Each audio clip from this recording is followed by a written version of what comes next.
Hello everyone, Lytro Storm here, and today we'll be moving onto the Buu Saga with what if the Z Fighters used the Hyperbolic Time Chamber in the Saiyan Saga, Part 4, and the finale to the series. If you haven't seen the last part, I'm not going to provide a recap, because way too much happened in it, and if you honestly haven't seen it, what are you doing here? Just go watch it. The series is in the description, so go back and just watch the whole series, and then come back. If you have already watched the series, be sure to like this video if you like this video, and subscribe, as it really helps me out and less than half of my viewers actually subscribe. As always, be sure to join my Discord and follow me on Twitter. Links in the description.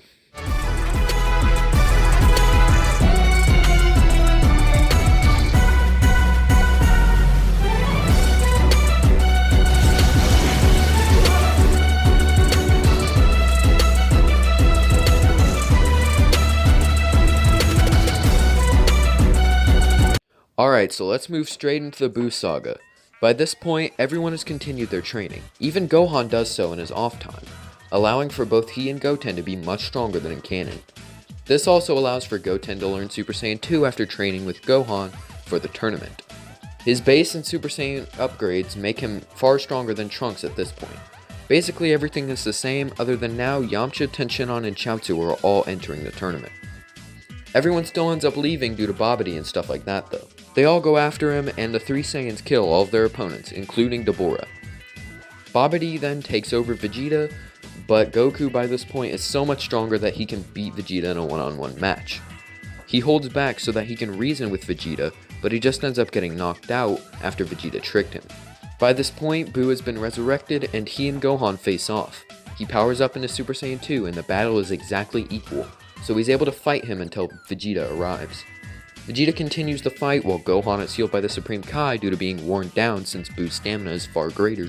Then the two work together to fight against Buu, but Vegeta tells Gohan to leave while he sacrifices himself. The sacrifice doesn't end up killing Buu though, and he regenerates. Gohan is terrified and immediately tells Goten and Trunks to escape with the rest of the Z Fighters. He continues his fight with Majin Buu, but is ultimately not able to keep up and is defeated along with the Supreme Kai. Goku wakes up and Bulma uses the Dragon Balls to wish back everyone Majin Vegeta killed, and Goku travels to the lookout and then begins stalling Majin Buu. He goes through the Super Saiyan levels and eventually even reaches Super Saiyan 3, and with this he suppresses himself much more than in canon due to him being far stronger, allowing him to conserve a little bit more time in the living world. Goku heads back to the lookout and teaches Piccolo and Tenshinhan about the fusion dance. He also helps explain it to Goten and Trunks. Krillin and Yamcha also decide to pick up on this technique just in case if they need it, and so now we have 3 potential fusions as Goku leaves to go to the Supreme Kai planet where he finds Gohan training with the Z-Sword. Majin Buu would kill most of Earth's population and befriend Mr. Satan along the way.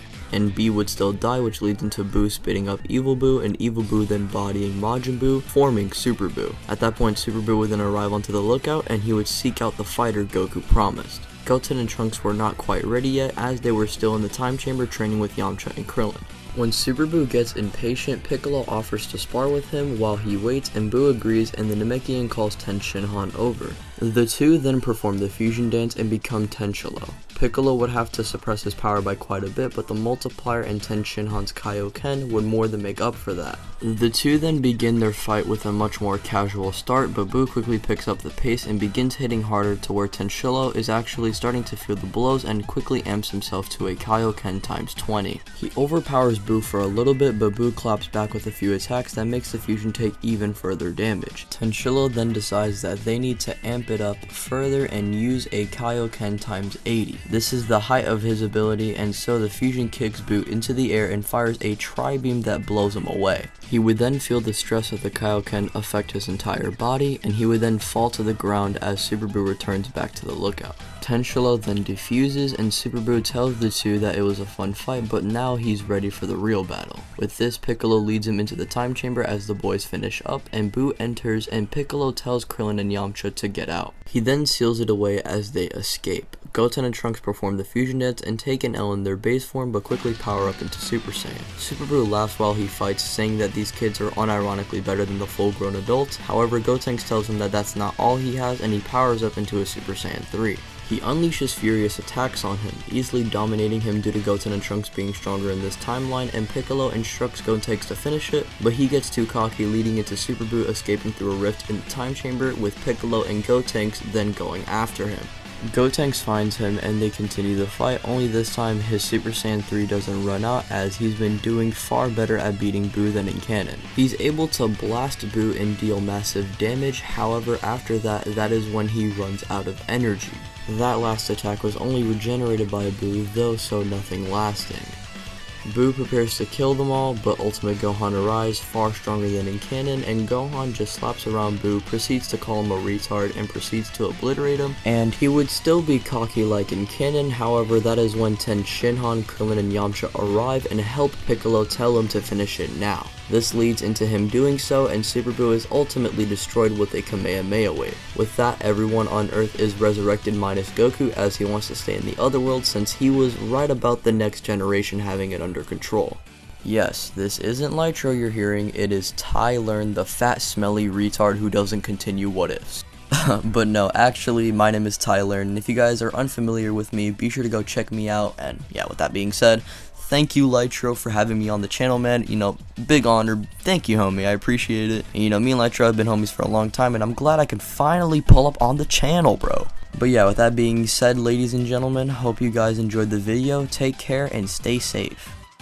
And we continue on to the Beerus saga. Beerus looks for the strongest Saiyan he can find and finds one on King Kai's planet, although he might be dead. This was Goku, and that fight goes the same as in canon. He then goes to Earth and bodies everyone like in canon. Everyone plans for Goku to get the Super Saiyan God transformation, but Goku actually wants Gohan to have it since he's the one protecting Earth. Gohan takes this power and fights against Beerus. He absorbs this power into his base form and Goku gets resurrected so that he and Vegeta can train with Whis. Gohan then goes back to studying and training. When Frieza returns, his men are easy work for the Z Fighters, and so is he. Gohan as a Super Saiyan is more than enough for Frieza's final form, and so he ascends beyond that. Golden Frieza. Gohan powers up into Super Saiyan God and prepares to fight further, but Goku and Vegeta arrive, having locked down to Frieza's power. The two go blue and Vegeta kills Frieza.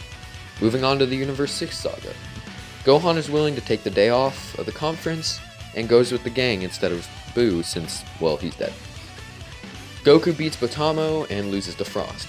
Gohan noticed what Frost did immediately and called him out, forcing him to forfeit. Gohan then stepped in to fight Vegeta, beating him. Gohan then had to face Kaba. He was very interested in him, and taught him how to go Super Saiyan by channeling his anger. He then pointed Kaba toward being the student of his father or Vegeta. Gohan went Super Saiyan 2 and won. Gohan then faced against Hit with Super Saiyan God but lost. Vegeta then attempted with Blue and lost. Goku then attempted with Blue Kaioken and won. Tournament over. Goku Black Arc is basically the same. Tournament of Power time. Team remains the same, but with Yamcha instead of Frieza. Frost attempts to off-guard Krillin, but Yamcha surprise attacks him. Krillin thanks him and the two work together to knock him off. Everything else stays roughly the same, but Ten Shinhan doesn't get knocked out because he's far stronger and can much more easily defeat the Sniper. So we now have all 4 Earthlings still in this. Roshi uses the Mafuba on Ribrianne and jumps off, so now we only have 3. Gohan easily defeats the Namekians with his God form, and we carry on. By the end, the top tiers are the only ones left, other than the Earthlings, which they're not really top tier, but they are definitely strong, so don't think I'm calling them weak. Yamcha, Krillin, and Ten Shinhan do their best to fight off Toppo with 17. They hold him off until Vegeta fights him and knocks him off. They now need to rest, though. 17 explodes against Jiren, and Goku and Vegeta fight him until Vegeta gets knocked off. Goku powers up and knocks Jiren off with Master Ultra Instinct. The gang decide on a wish and decides to bring back all of the universes. The Broly movie happens next. No Frieza, so Broly stops after Ikari and gets knocked out. He and Paragus then go back to Vampa. And that is where we'll end this series. Wow, what ifs are really dropping like flies, huh? I'm kinda sad that this couldn't go on further, but at least it was better than everyone just dying, right? Hopefully you all enjoyed the series, and I hope you guys subscribe and check out my other content as well. It really means a lot. But as always, tell me if you like this part, comment your requests for future videos, and subscribe. Thank you for watching. Have a great day.